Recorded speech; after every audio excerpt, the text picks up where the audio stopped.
بسم اللہ الرحمن الرحیم نحمدہ ونصلی علی رسول الکریم اما بعد قال النبی صلی اللہ علیہ وسلم الدین والنصیحہ وہ کما قال علیہ وسلم. یہ کتاب علامہ تھانوی رحمۃ اللہ علیہ کی ترجمہ کردہ ہے. حضرت حاجی امداد اللہ صاحب نے حضرت تھانوی سے کہا کہ اس کتاب کا ترجمہ کریں. تو اصل کتاب تو ان کی ہے شیخ ابن تاشقندری کی. بہت صاحب حقائق، اللہ تعالیٰ نے باطنی علوم سے بھی ان کو نوازا تھا اور ظاہری اعتبار سے بھی بہت بڑے عالم تھے. ان کی کتاب پہلے بھی ترجمہ کی جا چکی ہے. شیخ الحدیث صاحب کے اس میں بھی سنایا جاتا تھا. ہم نے بھی بہت سی نقل کیا ہے. یہ نئی کتاب ہے، بنا پر اس سے بہت سنایا ہے آپ لوگوں کو. اللہ تعالی ہم سب لوگوں کو کہ فیوز برکات سے مالا مال فرمائے، اس کے علوم و معارف سے بہر ور فرمائے. فرما رہے ہیں جاننا چاہیے کہ ذخیرہ رکھنا 3 قسم پر ہے. اموال کا ذخیرہ رکھنا، مال جو لوگ رکھتے ہیں ان کی 3 قسمیں، تینوں کے درجات کو بیان کیا. پہلے سنایا تھا سر. جاننا چاہیے کہ ذخیرہ رکھنا اموال کا 3 قسم پر ہے. ذخیرہ رکھنا ظالمین کا، ذخیرہ ہی رکھنے کے لیے سب تمام فساد ہو رہا ہے. ذخیرہ ہی تو رکھنا. کہتے ہیں ذخیرہ رکھنا ظالمین کا، یعنی اموال کو، اللہ کو، مالوں کو، اس لیے تاکہ اس سے غلط فائدہ اٹھائیں، اس لیے ذخیرہ رکھنا. اور ذخیرہ رکھنا مقتصدین کا، جو درمیانی لوگ ہیں، سب کی تفصیل کی ہے. اور ذخیرہ رکھنا سابقین کا. 3 قسم کے مال کے رکھنے والے 3 قسم، یا تو ظالم لوگ ہوں گے، یا درمیانی لوگ ہوں گے، یا سابقین بڑے لوگ ہوں گے. رکھتے ہیں تینوں. انبیاء نے کچھ نہ کچھ رکھا ہے، صالحین نے رکھا ہے، لیکن انہوں نے کس طرح رکھا، ہم کس طرح رکھ رہے ہیں. ظالمین بھی اموال رکھتے ہیں اور سابقین بھی رکھتے ہیں، لیکن دونوں کے رکھنے میں فرق ہے. فرماتے ہیں ظالمین وہ لوگ ہیں جو ذخیرہ کرتے ہیں بخل سے اور دولت بڑھانے کو، امساک، دولت بڑھانے کو امساک کرتے ہیں، روکتے ہیں اس کو کہ دولت اس سے بڑھے گی، سامان جمع کر لیا تاکہ اس سے دولت بڑھے گی. اس لیے، صرف اس لیے شیخی بڑھانے کو اور فخر کرنے کو کہ ہمارے پاس اتنے اموال ہیں، اتنی جائیداد ہے، اتنی سواریاں ہیں، اتنے باغات ہیں، یہ گنانے کے لیے کہ ہمارے پاس اتنے ہیں. شیخی بات سو ان لوگوں کے قلوب میں غفلت خوب جم گئی ہے. یہ لوگ مال تو ہے لیکن غفلت بھی ہے، دل میں دل خالی ہے، اللہ کی یاد سے دل کا خالی. دل میں صرف مال ہے، اور مال کی حوث ہے، مال کا حرص ہے، مال کی طمع ہے.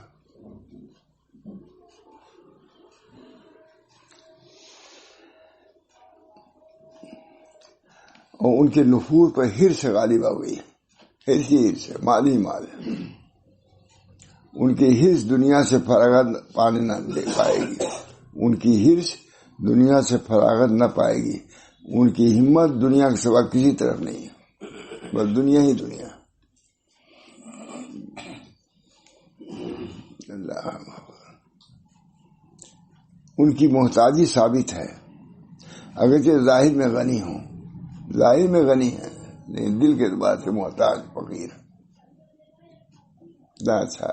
تاریخی ترجمہ ہے مولانا. ہم کو نسبت اس کتاب سے مزید یہ ہوگی کہ ایک تو حضرت حاجی صاحب نے ترجمہ کرایا تھانوی سے، اور دوسرے خود یہ بہت مسلم وضو ہیں عطا اسکندری، بہت بڑے آدمی. اور مکہ معظمہ میں اس کا ترجمہ کیا تھا تھانوی نے. ترجمہ کر کے دکھلاتے تھے، سناتے تھے. اور ان کے نفوذ پر حرص غالب ہو گئی. ان کی حرص دنیا سے فراغت نہ پائے گی. ان کی ہمت دنیا کے سوا کسی طرف نہ جائے گی. بس دنیا ہی دنیا. ان کی محتاجی ثابت ہے. محتاج ہے. جو تم کو مزید کی ضرورت ہے محتاج ہو.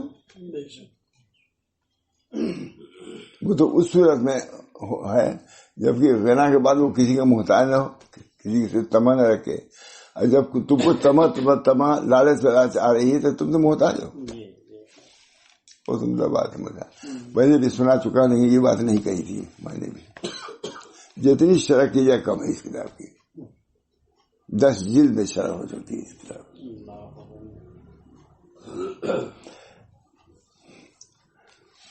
تمام. حضرت علی رضی اللہ تعالیٰ عنہ گئے بصرہ کی جامع مسجد میں. ان کی کتاب بھی آئی ہے بہت زبردست حسن بصری کی. بس گئے جامع مسجد میں, سب لوگ واز کہہ رہے تھے, کرسی پہ بیٹھے ہوئے واز. کہا تم لوگ کس کی وجہ سے واز کہہ رہے ہو؟ اس وجہ سے لکھا ہے فتح الباری, انہوں نے لکھا, تفہیمات نے لکھا ہے کہ واز میں بھی عدالت کی شرط ہے اور اس میں بھی تحقیق ہونی چاہیے. اناب شراب واز کہنا یہ جو چاہے. اب سائیکل سکھلائیں گے 2 4 میں موت ہو جائے تو کہیں جائز ہے؟ تو اناڑی پن سے تو باز کہو کہ دے گمراہ ہو جائیں تو جائز ہو جائے گا سکھانے کے لیے. اناب شراب جو بھی چاہے بولے بعد میں, واز جائز نہیں. چاول اللہ سب حجت ہے ہم لوگوں کے لیے. واز کے لیے بھی عدالت کی شرط ہے. وادی تو اثر ہے. اللہ وادی تو کہتا ہے, پورا قرآن واز ہے. نبی واعظ ہے, اس میں آپ جو چاہے جس کو چاہے بیٹھا دیں واعظ. اظہار مسلمین کے جلسے میں وہاں حبیب الرحمن سے آدمی گئے, بہت اتنی ہی کہا بھائی حدیث بغیر راوی کی نہ بیان کرو. ہے کہ آپ تھے تحقیق آپ نہیں کہ جو چاہیں کسی نے کچھ کہا آپ حضور کی طرف منسوخ کر دیں. نسب کے اندر جو وعید ہے کہ جو کسی نسب کا نہ ہو اس نسب کی طرف منسوخ کرے فل یتبوأ مقعدہ من النار, ہے کہ نہیں؟ اس حدیث کے بارے میں بھی ہے. ڈرو. حضرت امام ابو ہریرہ رضی اللہ تعالیٰ عنہ جب حدیث شروع کرتے تھے قالا بے ہوش ہو گئی جاتے تھے. مانی قالا اور کما قالا اور حضرت حدیث ایسے حضور نے فرمایا یا ایسے فرمایا, ڈر کر کے بے ہوش. حضور کی حدیث نقل کرنا ہم سب لوگوں کے لیے مصحف. ہم لوگ بہت امتحان میں ہیں, ہم لوگ پورے امتحان میں ہیں. جو بیان کر رہے ہو واقعی ہے بھی حضور نے فرمایا بھی ہے کہ نہیں ہے؟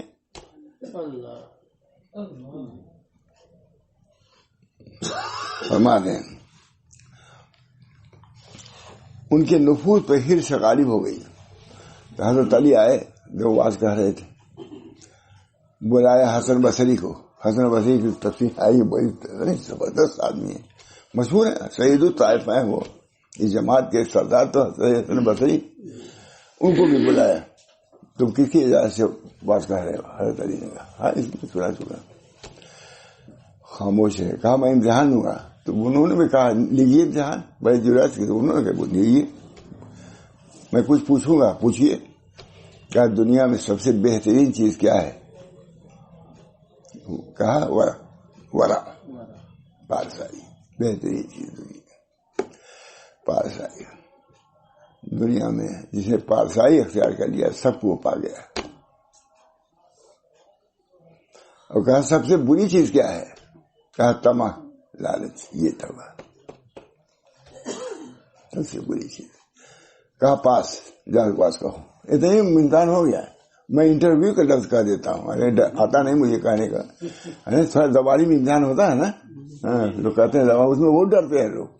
بہت سے لوگ تعلیم پاس ہو جاتے ہیں, اس میں پھر ہو جاتے ہیں. امتحان لیا. اور انہوں نے بھی کہا کہیے, پوچھیے. حضرت علی سے کہا پوچھیے سب سے بہترین چیز کیا ہے دنیا میں؟ ورا, پارسائی. اللہ ہم سب کو پارسا بنا دے. پارسا بہت بڑی چیز ہے. سب اسی لیے سب یونیورسٹیاں اور جامعات، دارالعلوم، خانقاہیں، صرف یہی پارسائی کے لیے. پارسائی آ جائے دل میں. حضرت تھانوی بھی پارسائی کے لیے گئے تھے مکہ معظمہ. حضرت تھانوی صاحب کی خدمت میں گئے تھے. ماں گنگوہی گئے پارسائی کے لیے. ماں قاسم صاحب گئے پارسائی کے لیے. حضرت تھانوی صاحب گئے.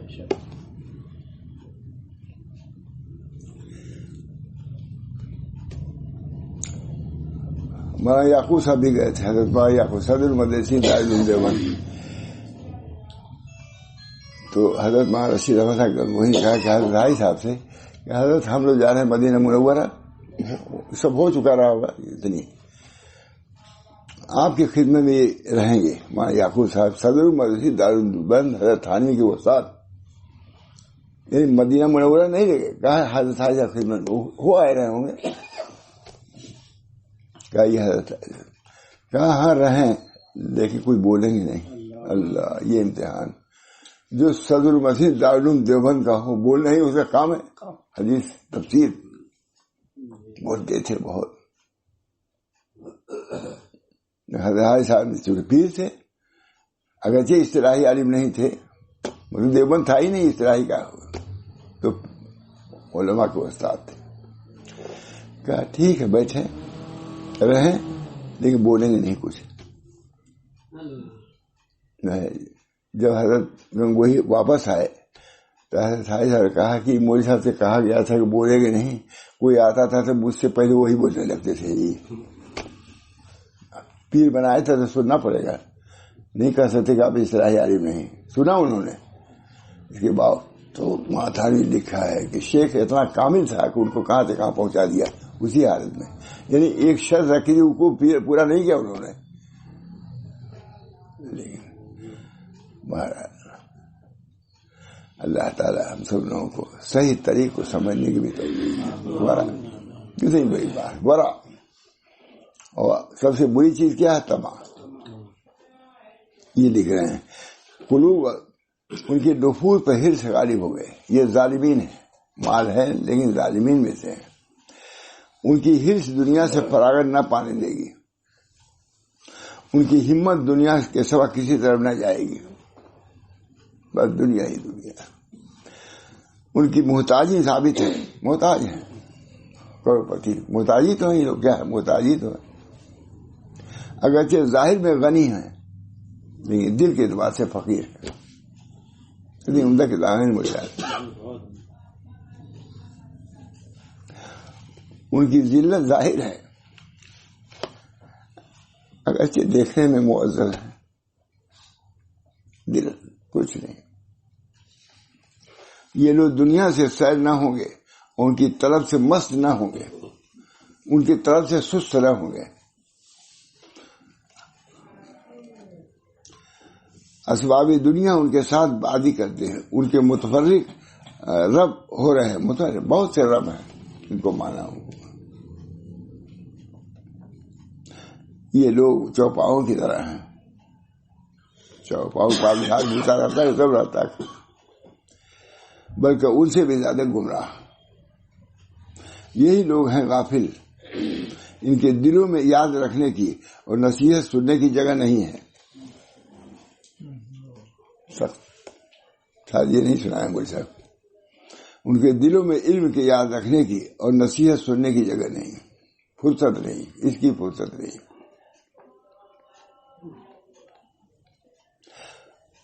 بس بہت ہی کم ان کے اعمال مقبول ہوتے ہیں، ان کے احوال صاف ہوتے ہیں، کیونکہ اندیشہ فخر ان کے دلوں میں بس رہا ہے.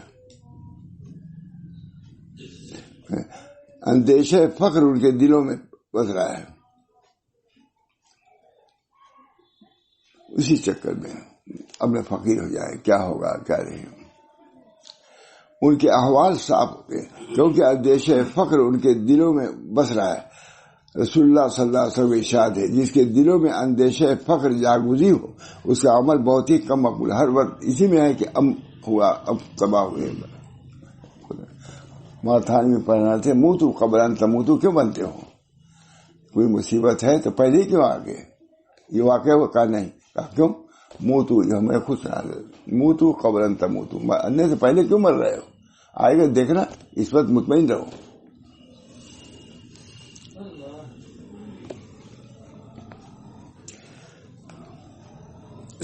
رسول اللہ صلی اللہ علیہ وسلم کا ارشاد ہے، جس کے دل میں اندیشے فقر جاگزی ہو اس کا عمل بہت ہی کم مقبول ہوتا ہے. پر جو ایماندار اس سے عافیت میں ہو جس میں وہ پھنسے ہیں، اور اس آفت سے سالم ہو جس میں وہ بھر رہے ہیں، اور ان کے قدرت پاک ہو جس میں وہ بھر رہے ہیں، اس پر واجب ہے کہ اللہ تعالیٰ کا شکر ادا کرے کہ اس فضل پر جس کے ساتھ ان کو مخصوص کیا اور اپنے عطا سے ان پر انعام کیا. اور جب ایسے لوگوں کو دیکھے تو کہے الحمدللہ الذی عافانی مما. جو ایسے لوگ مبتلا ہوں اس چیز میں، تو جیسے اور بیماریوں کے لیے کوئی بیماری میں ہو تو اسے انہوں کی اللہ کا شکر ہے کہ ہم کو اس بیماری سے بچائے رکھا ہے. حرص دیکھیے اس کو اور اپنے عطا سے ان پر. اور جب ایسے لوگ دیکھے تو جیسے مریضوں کو دیکھے دعا پڑھی جاتی ہے، یہ بھی مریض ہیں دنیا کے، حرص کے، طمع کے. الحمدللہ الذی عافانی مما ابتلاک وفضلنی علی کثیر ممن خلق تفضیلا. جیسا جب کسی ایسے شخص کو دیکھتا ہے جس پر مصیبت ہوتی ہے تو اللہ کی حمد کرتا ہے جس نے تجھ کو عافیت دی. اس وقت اپنے مولا کے انعام کا مشاہدہ کرتا ہے. اس وقت تجھ پر واجب و سزاوار ہے کہ اللہ کا شکر کرے جب تجھ کو اسباب دنیا اور میں پھنسے سے عافیت نصیب ہوئی ہو. ارحموا علی اہل البلایا، یا اہل بلایا ان پر رحم کرو. اللہ نے تم کو عافیت دی ہے، اس سے اس پر شکر ادا کرو. ارحموا علی اہل البلایا، یہ اہل بلایا اسی میں پھنسے ہوئے ہیں، آگے نہیں بڑھ رہے. جب تجھ کو اسباب دنیا اور اس میں پھنسے ہوئے عافیت اور دوسروں کو مبتلا کرے اور ان کو حقیر نہ سمجھ، لیکن ان کو حقیر نہ سمجھو بلکہ بجائے حقیر سمجھ ان پر رحم کرو، رحم کی دعا کرو اللہ اس بلا سے اس کو نکالے. لیکن کتنی تعلیم، کتنی مختصر درمیانی تعلیم، کیونکہ اس میں تھا کہ ان کو ذلیل سمجھتے نہیں، اور دوسروں کو ان کو حقیر نہ سمجھے بلکہ بجائے حقیر سمجھنے کے ان پر رحم کر، اور بجائے بد دعا کے ان کے لیے دعا کر. عارف باللہ حد معروف عرفی کے فعل کا اتباع کر جو سراپا معروف یعنی نیکی تھے. قصہ یہ ہے کہ ایک بار حضرت معروف کرخی اپنے یاروں کے ساتھ دجلے سے گزرے. کیا سنایا تھا؟ قصہ یہ ہے کہ ایک بار معروف کرخی رحم اللہ بہت اپنے یاروں کے ساتھ دجلہ پر سے گزرے. ان کے یاروں نے دجلے پر ایک جلسہ دیکھا جو کہ اہل اللہ علیہ و نشاط تھا. دوسری کشتی سے جانا ہو رہا تھا. سب نے عرض کیا کہ اے استاد اس کے لیے بد دعا کیجیے، اس کشتی والوں کے لیے. آپ نے دونوں ہاتھ اٹھا کر کیا یا اللہ تو نے جیسا ان کو دنیا میں خوش کیا ہے آخرت میں بھی ان کو خوش رکھ. ابھی تو بڑے چکر پڑ گئے، دعا دے دیا ان کو. دیکھیے یاروں نے عرض کیا، یاروں کا ترجمہ بہت، ہم لوگ یاروں کہاں بولتے ہیں، امام ثانی لکھ رہے ہیں تو خوش ہے. یاروں نے عرض کیا کہ اے استاد ہم نے تو بد دعا کو کہا تھا، آپ نے فرمایا کہ جب اللہ کو آخرت میں خوش رکھنا منظور ہوگا تو ان کی توبہ قبول. تو انہوں نے بد دعا کہا تھا، آپ نے تو دعا کر دیا. تو فرمایا کہ جب اللہ کو آخرت میں خوش رکھنا منظور ہوگا تو ان کو توبہ کا یہاں توفیق دے دے گا. تو دعا ہی کیا، ہم نے بد دعا کرنے کہو تو دعا کیا. آپ نے فرمایا جب اللہ کو آخرت میں خوش رکھنا منظور ہوگا تو ان کو توبہ کی توفیق ہے. تمہارا اس میں کیا نقصان ہے؟ اگر یہ لوگ لاہور لائب والے متقی ہو جائیں اور جنت سے، تمہارا کیا نقصان ہے؟ اسی وقت اس جلسے کے لوگ خشکی میں آئے، دعا قبول ہو گئی، اور مرد ایک طرف اترے اور عورتیں دوسری طرف اتری اور دونوں پاک صاف ہوئے، توبہ کرتے ہوئے اللہ کی طرف متوجہ ہوئے. اور ان میں معروف کرفی کی برکت سے بڑے بڑے عابد و زاہد پیدا ہو گئے. وہ ناچنے گانے والے لوگ نہیں. جیسے دنیا میں ان کو خوش رکھا ناچ گانا، آخرت میں بھی ان کو خوش رکھیے. تو آخرت میں کب خوش رہیں گے؟ جب اس کو فضول چھوڑیں گے اور تباہ نہیں کریں گے. اور ان میں حضرت معروف کرفی کی برکت سے بڑے بڑے عابد و زاہد ہوئے.